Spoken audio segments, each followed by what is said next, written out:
Sebagai bentuk apresiasi dan penghormatan terkait peringatan Hari Pahlawan, Harobin Mustafa Sekda Kota Palembang beserta segenap jajaran pemerintah Kota Palembang hadiri gebiar zikir dan tablik akbar Palembang Darussalam yang digelar Polresta Palembang. Acara ini dihadiri Kombes Pol Wahyu Bintono Haribawono, Kapolresta Palembang, Ishak Meki Wakil Gubernur Sumsel, Kapolda Sumsel Irjen Pol Zulkarnain, Pangdam 2 Sriwijaya Maijen TNI AM Putranto, dan ribuan umat muslim Kota Palembang. Dalam sambutannya, Harobin Mustafa Sekda Kota Palembang menyampaikan, melalui kegiatan ini dapat mempererat persatuan, terlebih Palembang akan menjadi tuan rumah Asian Games 2018.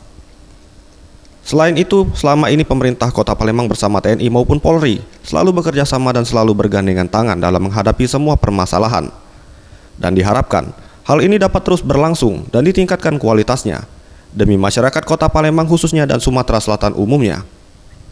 Harapan kami dengan adanya tablik akbar ini, kerjasama ini akan selalu bergandengan tangan dan selalu ditingkatkan kualitasnya ke depan demi masyarakat Kota Palembang khususnya dan Sumatera Selatan umumnya.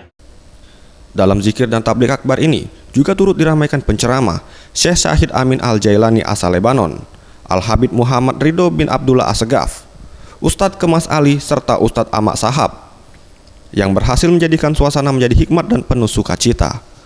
Anugerah Sandi Pratama, Sriwijaya TV.